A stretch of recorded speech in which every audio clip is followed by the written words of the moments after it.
இறையேசுவிலே பிரியமான சகோதர சகோதரிகளே, உங்கள் எல்லோருக்கும் ஆண்டவராகிய இயேசு கிறிஸ்துவின் பெயரால் காலை வணக்கங்கள் மற்றும் வாழ்த்துக்கள்.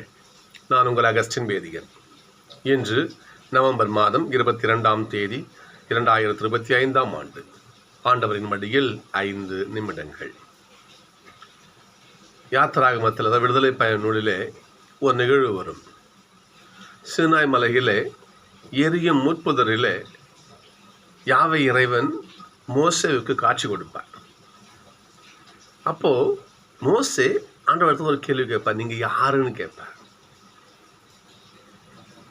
அப்போது ஆண்டவர் சொல்லுகின்ற பதில் இதுதான், நான் அபிரகாமின் கடவுள்,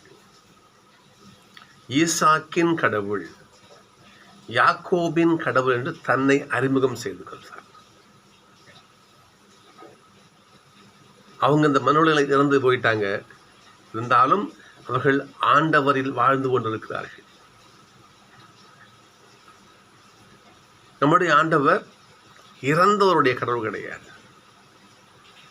இருந்த சடலங்களுடைய கடவுள் நம்முடைய ஆண்டவர் கிடையாது, பிணங்களின் கடவுள் நம்முடைய ஆண்டவர் கிடையாது, உயிருள்ள ஆன்மாக்களின் கடவுள் நம்முடைய ஆண்டவர். எனவேதான் ஏசோட வார்த்தை பாருங்க பார்ப்போம், உடலை கொள்பவருக்கு அஞ்ச வேண்டாம், ஆன்மாவை கொள்பவருக்கு அஞ்சுங்கன்னு சொல்லுவார். அந்த உயிருள்ள ஆன்மாவுக்கு சொந்தக்கார ஆண்டவர். அந்த ஆன்மாவுக்கு அழிவு கிடையாது, இந்த உடம்புக்கு அழிவு உண்டு, ஆத்மா கழிவு கிடையாது, அந்த ஆண்டோடைய உயிர் மூச்சுக்கு அழிவு கிடையாது. இன்றைக்கு நட்சத்திர வாசகம் பார்க்குறோம். நம்ம ஏசப்பாடு ஒரு கேள்வி கேட்குறாங்க.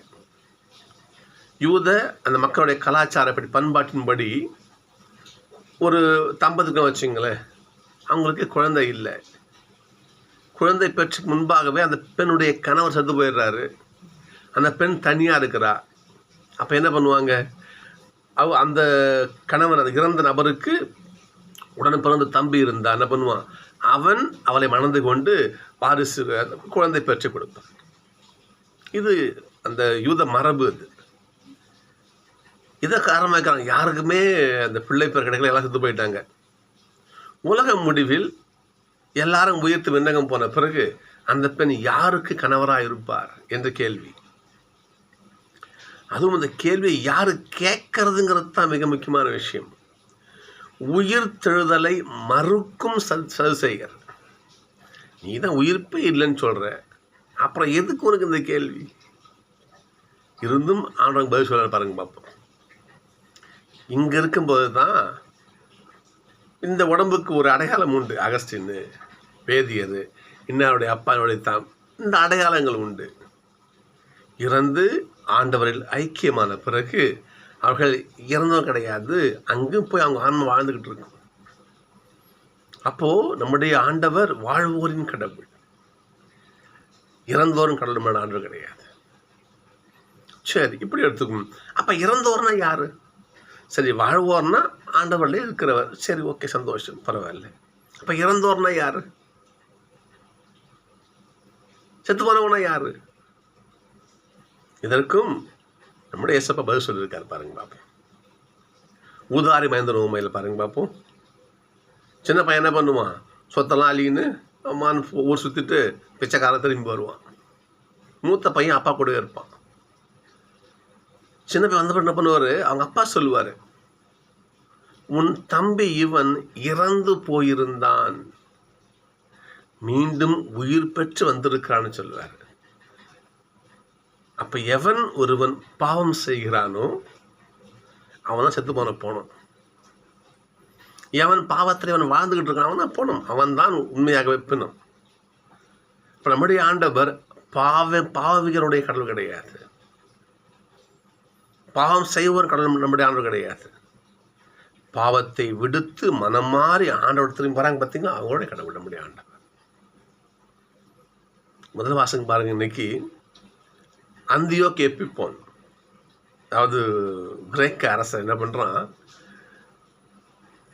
எந்த அளவுக்கு அவன் கிறிஸ்துவ மக்களை மன்னிக்கணும் எந்த அளவுக்கு அவன் யூத மக்கள் இஸ்ராயல் மக்களை கொடுமைப்படுத்தினானோ அந்த அளவுக்கு அவன் இறுதி நாளிலே நொந்து நூலாக போனான். அவன் சொல்ல வார்த்தை பாருங்க பார்ப்போம்.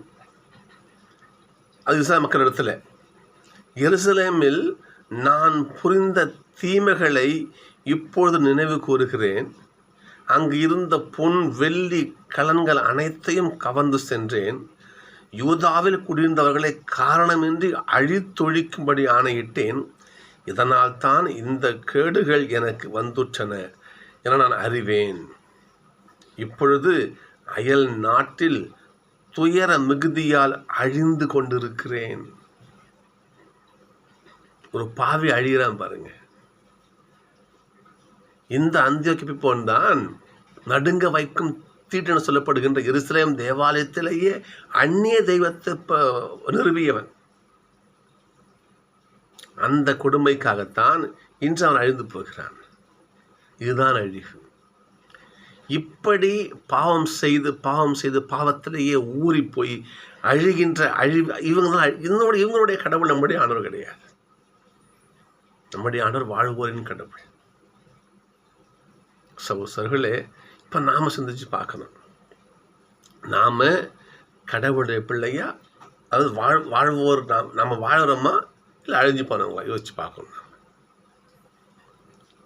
கடவுள் நம்முடைய கடவுளா, நாம் அவருடைய பிள்ளையா, இல்லாமல் சாத்தானுடைய பிள்ளையா சிந்திச்சு பார்க்கணும். நாம் பாவத்திற்கு மறித்து, உதாரண மகன் போல தப்பு பண்ண தப்பு தான். அப்பா உபசனப்படுத்தினா தனக்கு வேறு சுயநலத்தோடு தன்னுடைய சொத்துக்களை கவர்ந்துக்கிட்டு போன தப்பு தான். இருந்தாலும் அவனுடைய மனசு மாற்றம் அடைந்தது இல்லையா?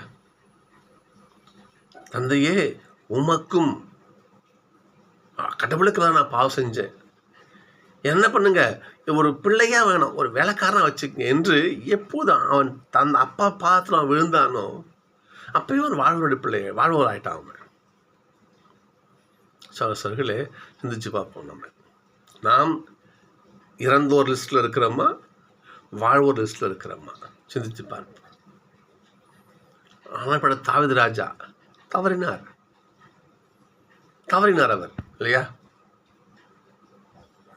அவர் தவறு செய்தார். எத்தனை முறையா மனைவியோடு தவறு செய்த அவர் பாவத்தை கட்டிக்கின்றார். அவருக்கு நியாயம் என்ற தப்பு தான். இருந்தாலும் அவர் மனம் மாறினார். இந்த மனம் மாற்றத்தை தான் ஆண்டவர் எதிர்பார்க்கிறார். முதல் மகன் தப்பு செஞ்சான், மனம் மாறினார். நம்முடைய முதல் திருத்தந்தை பேதுரு பாவம் செய்தார். இயேசுப்பாவுக்கு தெரியாதுன்னு சொன்னார். அவரை பார்த்தே கிடையாது, தெரியாதுன்னு சொன்னார். மனம் வந்து அழுதார். அவ்வளவு ஏன் யூதாஸ் ஆண்டவரை காட்டி கொடுத்தான். அவனுடைய சாவுக்கு முக்கிய காரணியாக விளங்கினான். ஆனால் அவன் என்ன பண்ணான்? சாகரான் தருவாயில் மாசற்ற ரத்தத்தை நான் காட்டி கொடுத்துட்டேன்னு என்ன பண்ணா? நாண்டு கொண்டு செத்தான். மனம் மாறினான். அப்படி மனம் மாறுகிறவர்கள் கடவுளுடைய பிள்ளைகள். அந்தியோகிப்போன் மாதிரி இறுதி வரை மனம் மாறாமல் இருப்பவர்கள் அழிந்தவர்கள், செத்தவர்கள். நாம் செத்தவர்களா வாழ்கிறவர்களா சிந்திப்போம். நாம் வாழ்கிற பிள்ளைகளாக இருந்தால் நம்முடைய தந்தை ஆண்டவர், அவர் வாழ்வோரின் கடவுள். சகோதரர்களே, நாம் பாவத்தில் வேண்டு கொண்டு இருந்தாலும் அற்புதமான ஒரு பாட்டு உண்டு. தமிழ் அற்புதமான தமிழில் ஒரு பாட்டு அற்புதமான பாடு உண்டு. அதாவது, குற்றம் புரிதலே எமக்கு இயல்பு, குணமாக கொள்ளுதலே உமக்கு இயல்புன்னு மாணிக்க வாசகர் சொல்லுவார். குற்றம் புரிதல் எமக்கு இயல்பு. நான் பாவம் பண்ணுவேன், நான் மனுஷன், நான் பாவம் பண்ணுவேன் தான், அது எனக்கு இயல்பு. குற்றம் புரிதலே எனக்கு இயல்பு, குணமாக கொள்ளுதலே உமக்கு இயல்புன்னு சொல்லுவாங்க. அந்த குற்றத்தை சரிப்படுத்தி என்னை குணமாக்க ஏற்றுக்கொள்வது ஆண்டவருடைய இயல்பு. சகோதரர்களே, நான் குற்றம் புரிஞ்சிருக்குமா? கவலை வேண்டாம். ஆண்டவர் பாதத்தில் நம்முடைய பாவத்தை கொண்டு அவர் பாதத்தில் பாவத்தை போடுவோம். நம்முடைய பாவத்தை ஆண்டவருடைய பாதத்தில் என்னைக்கு கொட்டுறோமோ நமக்கு மன்னிப்பு உண்டு. ராயப்பர் பாருங்க பார்ப்போம். மனம் நொந்து அழுதார், மன்னிப்பு கிடைத்தது. தாவீது ராஜா மனம் நொந்து அழுதார், மன்னிப்பு கிடைத்தது. யூதாஸ் மனம் நொந்தார், மன்னிப்பு கிடைத்தது. ஊதாரி மகன் மனம் நொந்தார், மன்னிப்பு கிடைத்தது. மனமாற்றம் பெறுவோம். மனமாற்றம் அடைந்தால் நாம் கடவுளுடைய பிள்ளைகள். இல்லை, நான் மனமாற்றம் அடைய மாட்டேன், நம்ம சாத்தானுடைய பிள்ளைகள். நாம் யார் பிள்ளை முடிவு செய்வோம். சந்திப்போம்.